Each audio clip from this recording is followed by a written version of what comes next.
ಬೆಂಗಳೂರಿನ ಜಿಕೆವಿಕೆಯಲ್ಲಿ ಇಂದು mega cooperative ಮತ್ತು ರೈತ ಸಮ್ಮೇಳನ ಆಯೋಜನೆ ಮಾಡಲಾಗಿತ್ತು. ಈ ವೇಳೆ ಇಫ್ಕೋ ವತಿಯಿಂದ ಧರಾಮೃತ ಎನ್ನುವ ನೂತನ ಉತ್ಪನ್ನ ಬಿಡುಗಡೆ ಮಾಡಲಾಯಿತು. ಇದು ರೈತರಿಗೆ ಸಹಕಾರಿಯಾಗಲಿದ್ದು ಉತ್ತಮ ಕೃಷಿ ಮಾಡಲು ಉತ್ತೇಜಿಸಲಿದೆ. ಈ ಯೋಜನೆಯಿಂದ ಸುಮಾರು ಲಕ್ಷಾಂತರ ರೈತರಿಗೆ ನೇರ ಲಾಭ ದೊರೆಯಲಿದೆ ಎಂಬ ಉದ್ದೇಶವನ್ನು ತಿಳಿಸಲಾಯಿತು. ರೈತರ ಆದಾಯ ಹೆಚ್ಚಿಸೋದು, ಉದ್ಯೋಗ ಅವಕಾಶಗಳನ್ನು ಸೃಷ್ಟಿಸೋದು ಹಾಗೂ ಗ್ರಾಮೀಣ ಆರ್ಥಿಕತೆಯನ್ನು ಬಲಪಡಿಸೋದು ಈ ಯೋಜನೆಯ ಪ್ರಮುಖ ಗುರಿಯಾಗಿದೆ. ಇಫ್ಕೋ ಅಧ್ಯಕ್ಷ ದಿಲೀಪ್ ಸಂಘಾಣಿ ಹಾಗೂ ವ್ಯವಸ್ಥಾಪಕ ನಿರ್ದೇಶಕ ಕೆಜೆ ಪಟೇಲ್ ಈ ಕಾರ್ಯಕ್ರಮದಲ್ಲಿ ಮುಖ್ಯ ಅತಿಥಿಯಾಗಿ ಭಾಗವಹಿಸಿದ್ದು ಈ ಯೋಜನೆಗೆ ಸಂಪೂರ್ಣ ಬೆಂಬಲ ವ್ಯಕ್ತಪಡಿಸಿದ್ದಾರೆ.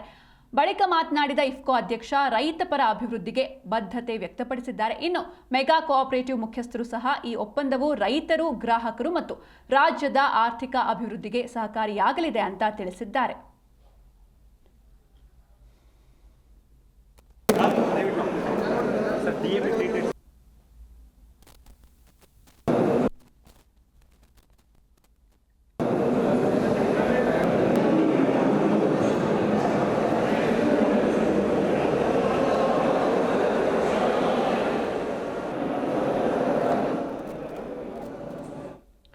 ಬೆಂಗಳೂರಿನಲ್ಲಿ ರೈತ ಸಮ್ಮೇಳನ ಆಯೋಜನೆಯಾಗಿದೆ. ಜಿಕೆವಿಕೆಯಲ್ಲಿ ಮೆಗಾ ಕೋಆಪರೇಟಿವ್ ರೈತ ಸಮ್ಮೇಳನ ಇದು. ಇಫ್ಕೋ ವತಿಯಿಂದ ರೈತರಿಗೆ ಧರಾಮೃತವನ್ನು ಕೊಡುಗೆ ನೀಡಲಾಗಿದೆ. ರೈತರ ಆದಾಯ ಹೆಚ್ಚಿಸುವ ಧರಾಮೃತವನ್ನು ಬಿಡುಗಡೆ ಮಾಡಿದ್ರು. ಇಫ್ಕೋದಿಂದ ಲಕ್ಷಾಂತರ ರೈತರಿಗೆ ಲಾಭದ ಭರವಸೆ ಕೂಡ ಸಿಕ್ಕಿದೆ.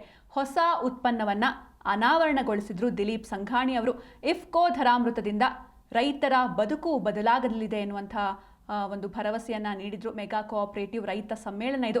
ಧರಾಮೃತ ಎನ್ನುವಂಥ ನೂತನ ಉತ್ಪನ್ನ ಬಿಡುಗಡೆಯಾಗಿದೆ. ಬೆಂಗಳೂರಿನ ಜಿಕೆವಿಕೆಯಲ್ಲಿ ಇದು ಆಯೋಜನೆಗೊಂಡಿತ್ತು. ಜೊತೆಗೆ ಈ ಯೋಜನೆಗೆ ಸಂಪೂರ್ಣವಾದಂತಹ ಬೆಂಬಲವನ್ನು ವ್ಯಕ್ತಪಡಿಸಿದ್ರು ಇಫ್ಕೋ ಅಧ್ಯಕ್ಷ ದಿಲೀಪ್ ಸಂಘಾಣಿ ಹಾಗೂ ವ್ಯವಸ್ಥಾಪಕ ನಿರ್ದೇಶಕರಾದಂತಹ ಕೆಜೆ ಪಟೇಲ್ ಅವರು ಈ ಕಾರ್ಯಕ್ರಮದಲ್ಲಿ ಮುಖ್ಯ ಅತಿಥಿಯಾಗಿ ಭಾಗವಹಿಸಿದ್ರು. ಬಳಿಕ ಅವರು ಕೂಡ ಮಾತನಾಡಿದ್ರು. ರೈತರಿಗೆ ಈ ಒಂದು ಧರಾಮೃತ ಎನ್ನುವಂಥ ಪ್ರಾಡಕ್ಟ್ ಏನಿದೆ ಅದು ಅವರಿಗೆ ಬೆಂಬಲವಾಗುತ್ತೆ, ಹೆಚ್ಚಿನ ಆದಾಯವನ್ನು ತರುತ್ತೆ ಎನ್ನುವಂಥ ಭರವಸೆಯನ್ನು ನೀಡಿದರು.